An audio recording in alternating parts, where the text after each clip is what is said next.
Bonjour, bonjour, j'espère que ça va bien. Aujourd'hui, vous êtes dans l'épisode 11 du podcast Sacré Stress. Alors, on va aujourd'hui parler du pourquoi je ne ressens pas mes émotions. J'ai eu une cliente la semaine passée qui est venue, elle m'a dit, Nancy, quand je fais le TRE, c'est une méthode que j'enseigne, elle dit, je réussis pas à ressentir mes émotions. Mais avant toute chose, avant de vous en parler, je vais vous proposer d'aller liker, commenter, partager cette émission et les autres épisodes. Et puis, vous pouvez me voir autant sur YouTube en visuel que sur le podcast en audio. Alors aujourd'hui, vous allez voir que ma voix est un petit peu changée, j'ai un petit nez qui coule, j'ai un petit peu la voix rauque. Ce matin, en tout cas, j'ai des petits changements dans mon corps. Mais ce qui est important, c'est que je vous donne le message. Alors, à partir du moment que ma cliente m'a dit ça, mais je lui ai expliqué pourquoi. Et puis, ça se peut qu'on soit souvent coupé de nos émotions. Et il y a plusieurs raisons pour ça. C'est je vais vous en expliquer 4 raisons. Donc, il y a des raisons psychologiques, des raisons neurobiologiques, il y a des raisons sociales et environnementales et comportementales. Donc, dans les raisons psychologiques, il y a quand les gens, ils se protègent de la douleur émotionnelle. Il y a aussi les traumatismes du passé, mais on veut couper nos émotions parce qu'on veut éviter de revivre de la souffrance. Et ça, c'est énormément ce que j'ai dans mon bureau. Il y a aussi l'éducation et la culture. On a appris à refouler nos émotions parce que les émotions, c'est un signe de faiblesse. Souvent, on a dit dans le temps, les hommes, ça pleure pas. Hein? Il y a les peurs et l'anxiété aussi. C'est la peur de l'inconnu, de vivre de la vulnérabilité. Donc, on empêche d'explorer cette partie-là, de ressentir nos émotions. Il y a le manque de confiance, de conscience de soi. Qu'est-ce qui est important? Quand on a une bonne conscience de soi, ça va être plus facile de reconnaître et d'identifier les émotions. Et ça, c'est ce que j'aide, entre autres, avec mes clients. Dans les raisons neurobiologiques, il y a des conditions là, neurologiques qui font que c'est plus difficile à reconnaître et à exprimer les émotions. Il y a aussi des déséquilibres chimiques. Et il y a aussi l'impact du stress chronique qui fait que ça altère notre fonctionnement de notre système nerveux. Donc, ça rend une difficulté à la connexion de ces émotions. Les raisons sociales et environnementales, entre autres, il y a la pression sociale. Il y a des normes là à laquelle il faut se conformer, puis il y a des attentes qu'on peut pas, qu'on doit cacher nos émotions. Et puis ça vraiment, moi, ça m'est arrivé souvent, comme dans mon travail. Je m'en vais pas cacher nécessairement je vais cacher mes émotions quand je suis avec des clients. Je vais pas nécessairement, eux, ils viennent me voir pour que je les aide. Je m'en vais pas, si je vis quelque chose à l'extérieur, je m'en vais pas, on va pas pleurer dans leur face, là. Il y a des moments où on calcule que on va pas aller dans nos émotions. Ça veut pas dire de les nier, mais ça veut dire que des fois, il y a des temps où c'est pas le temps nécessairement d'aller dedans. Il y a aussi l'environnement qui est toxique, ou un environnement où ce que les émotions sont invalidées, c'est ridiculisé, donc ça amène à ce que la personne refoule ses émotions. Et il y a un manque de soutien émotionnel, donc il n'y a pas de personne de confiance autour qui peut écouter cette personne-là pour partager ses émotions. Donc, cette personne-là elle va les réprimer. Il y a aussi les raisons comportementales, qui est la dernière raison, c'est que on a acquis des habitudes. Donc, les gens ils adoptent cette habitude-là de refoulement de leurs émotions, mais à force de les refouler, ça fait en sorte qu'on a de la difficulté à les ressentir. On se coupe totalement la tête du corps. Et il y a aussi l'évitement, qui est, on préfère éviter les émotions, en faisant d'autres choses, une autre activité ou un comportement qui va compenser. Moi, j'ai déjà eu quelqu'un dans ma vie, j'essayais de parler avec, mais il parlait pas, je comprends son passé, où il allait faire d'autres choses. Donc, tu te sens pas compris ben dans ce que tu vis. Donc, mais la personne, elle est vraiment coupée, puis ressentir, ça peut être tellement douloureux que les gens, ils veulent pas aller là. Mais dans le sens, je dis pas que c'est nécessaire parce que j'ai une technique qui s'appelle le TRE, qui est la méthode TRE, Tension and Trauma Releasing Exercise. Donc, avec cette technique-là, on va pas parler au niveau émotif, mais on va aller libérer ce qui s'est déjà passé par le corps, par le shaking. Donc, il y a beaucoup de personnes qui ont été voir des psychologues, des psychiatres, des psychothérapeutes, où ils doivent parler. C'est très difficile pour eux.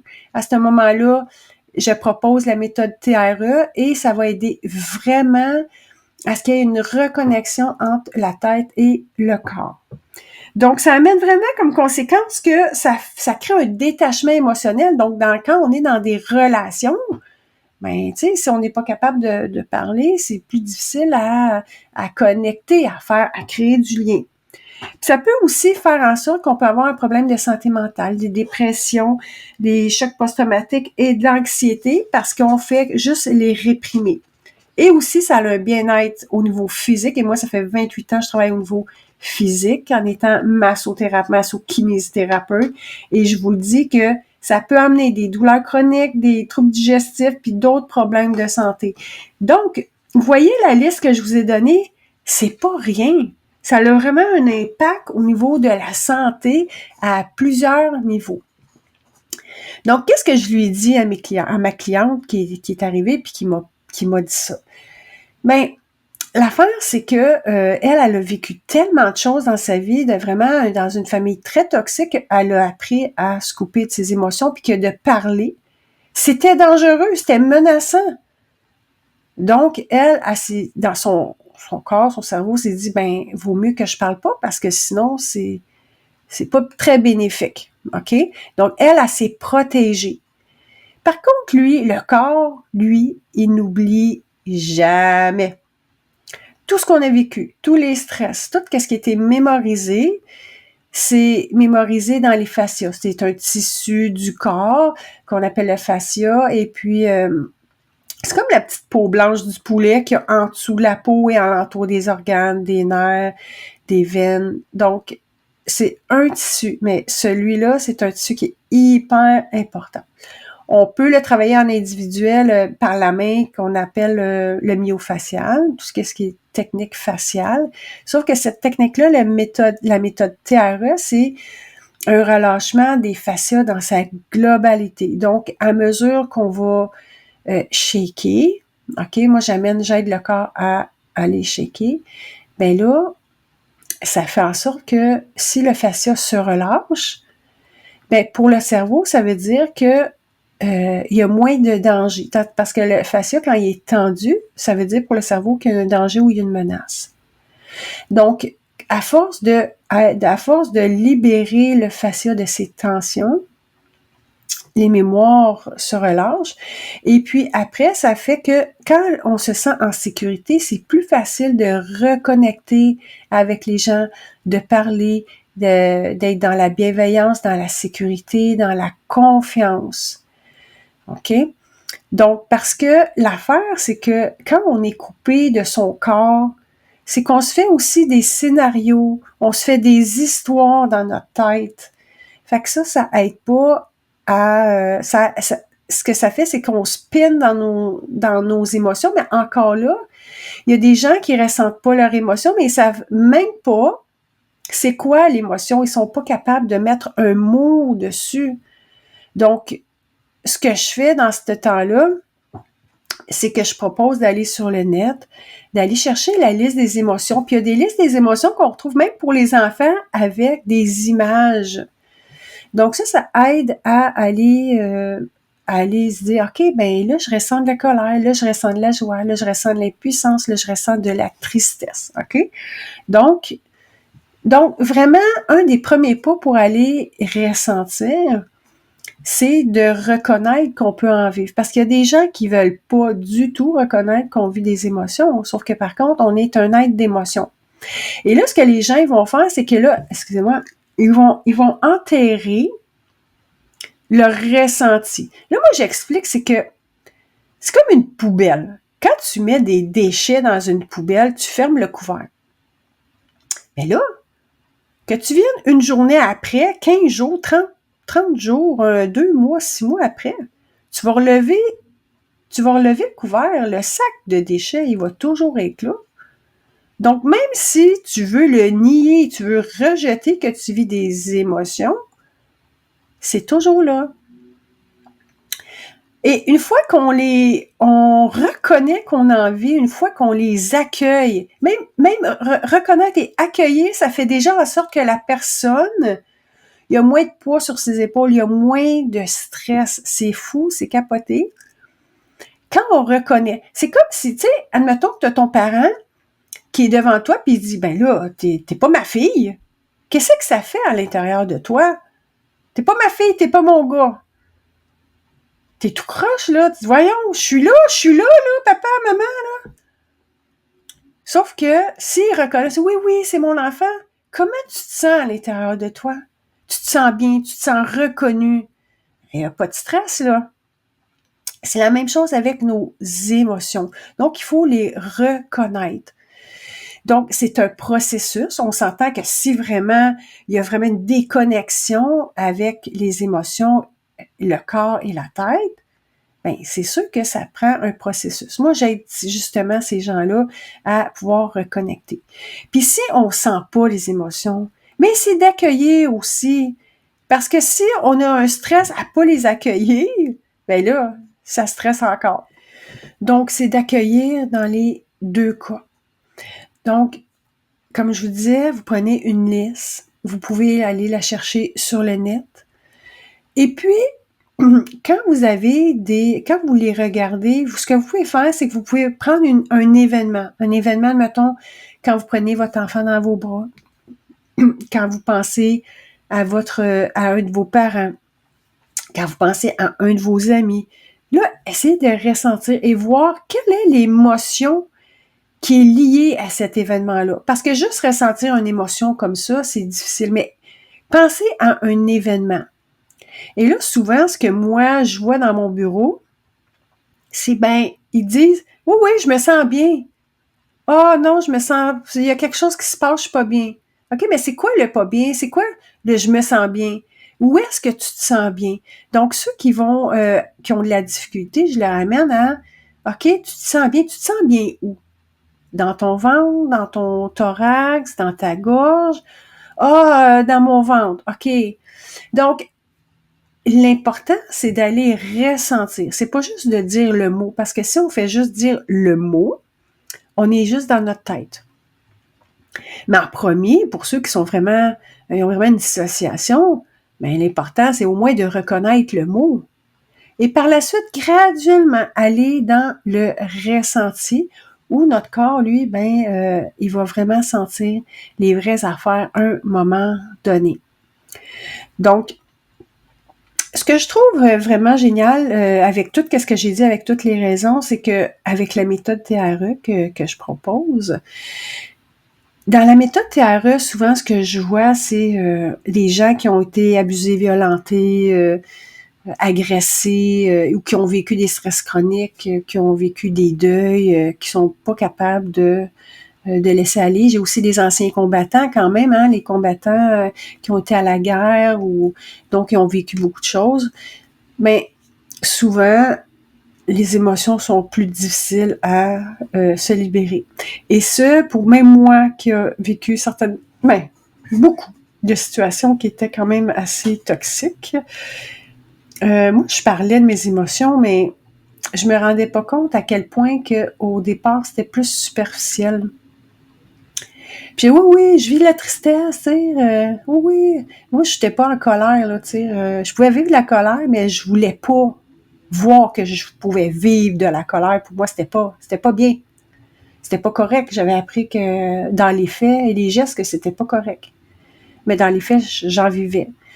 Et puis, ça fait en sorte que j'étais déconnectée au niveau de mon corps, ma tête. Et je suis pas la seule. On est vraiment plusieurs. Ceux que j'ai dans mon bureau, c'est tout ça. Et juste avec le premier, souvent, avec la première pratique, la première séance du TRE, déjà la personne, elle voit une différence. Elle a touché quelque chose. Des fois, elle sait pas c'est quoi, des fois, elle sait.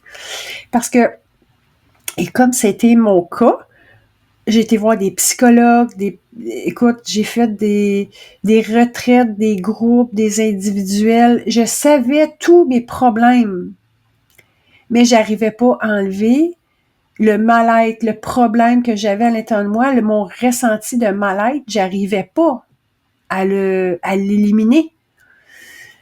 Donc, c'est sûr que quand tu vis ça, oui, tu peux dire tes émotions, mais il y a un problème quand même au niveau émotif. On n'est pas bien à l'intérieur de soi, on n'est pas en paix. Donc, dans la méthode TRE, ce qui est génial, pour aller reconnecter avec ses émotions, avec tous par rapport à ce que je vous dis, les pourquoi on a de la difficulté à expliquer ses émotions. Mais ce que ça arrive, c'est qu'on n'est pas obligé de parler. C'est parce que c'est une méthode de corps. Et ce qui est important quand on a de la difficulté on refoule nos émotions, on a de la difficulté à en parler, c'est qu'il y a un manque de communication aussi avec le corps. 80% des informations sont captées par le corps et 20% par le cerveau. Ça, c'est de la neurobiologie. Et souvent, les gens, ils ne travaillent qu'au niveau de la tête. OK, tu reconnais que tu n'es pas capable de dire tes émotions ou les ressentir. OK, qu'est-ce qu'on fait après avec? Hein? C'est pas juste une question du tableau que je vous ai donné tantôt. Ça, c'est une étape. Mais après ça, c'est comment dégeler le corps. Comment qu'on va faire pour que le corps soit dégelé, défigé? Parce que souvent, quand on a vécu des stress intenses, des traumas, le corps est figé. OK? Donc, on va aller libérer les mémoires. Et puis, la méthode TRE, c'est vraiment complémentaire aux psychologues, aux psychiatres, aux psychothérapeutes. Vraiment, parce que la TRE fonctionne au niveau du corps, tandis que eux, ils vont aller beaucoup plus au niveau de la tête. Donc, c'est une des méthodes que j'ai trouvées qui m'a tellement aidée. J'ai pu enfin reconnecter avec moi et dire les vraies choses. J'étais capable, vous voyez, au niveau émotif, quand j'étais avec quelqu'un, j'avais la difficulté dans le sens que c'était tout le temps pour l'autre. Je vivais pour l'autre. Tandis que là, j'étais capable de me dire, non, moi, dans cette situation-là, je ne suis pas bien. Je ressens, mettons, de la culpabilité, je ressens du stress, je ressens de la colère, je ressens que je suis pas compris, je ressens que non, il respecte pas mes désirs. Je ressentais et maintenant, après, j'étais plus connectée à me dire non, c'est quoi mon besoin à moi? Non, mon besoin, c'est ça. Hein, vous voyez que quand on refoule les émotions, c'est très difficile d'être connecté à soi et de prendre des décisions pour soi-même. Parce que souvent, on a été traumatisé par des choses. En même temps, il y a des gens aussi qui ne font des choses que pour eux et ils pensent pas aux autres. Ben ça aussi, c'est un problème. Parce qu'ils peuvent pas créer du lien, il y a pas de générosité, il y a pas de contact avec l'autre. Donc, ça peut amener loin le fait qu'on a de la difficulté à ressentir ses émotions. Ça nous aide à être en lien avec soi-même, en lien avec les autres et avec notre environnement. Donc, bien sûr, on accueille différemment nos émotions selon ses connaissances, ses moyens et ses expériences, mais on est capable, quand on prend conscience et qu'on veut s'aider, bien maintenant, vous avez la responsabilité.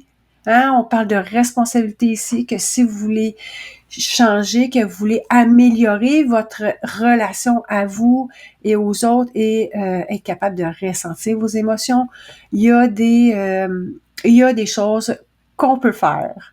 Alors, sur ce, je vous souhaite une belle journée et n'oubliez pas de commenter, partager et liker. Vous pouvez me voir autant sur YouTube et sur toutes les plateformes de podcast. Et je voudrais vous dire aussi que j'ai fait un mini-programme, ça s'appelle le défi 3E, qui s'appelle Écouter, exprimer, évoluer. Et ça, c'est pour la communication de couple. Ou aussi, on peut s'en servir. Pourquoi? Pour tous les genres de relations qu'on peut avoir. Vous pouvez être quand même célibataire, prendre ce mini-programme-là, et voir aussi qu'est-ce qui s'est passé dans votre autre relation ou qu'est-ce que vous voulez améliorer justement pour votre prochaine relation, ou vous pouvez aussi être encore célibataire, pas avoir d'amoureux, amoureuse, et vous pouvez améliorer quand même votre communication, parce que la communication reste la communication. C'est juste que j'ai dans le programme, je vous appelle mes Juliette puis mes Roméo, fait que c'est sûr que ça fait couple plus, OK? Sinon, ça peut vous aider avec vos enfants, vos parents et vos amis. Alors, je vais mettre le lien dans le descriptif et vous voyez, c'est vraiment, c'est sur 5 semaines, vous allez apprendre graduellement à ressentir, à reconnaître, savoir aussi des causes de stress que vous avez de la difficulté justement à communiquer, hein. Donc, je vais vous laisser le lien en descriptif et nous, on se revoit dans un prochain épisode de podcast qui s'appelle Sacré Stress.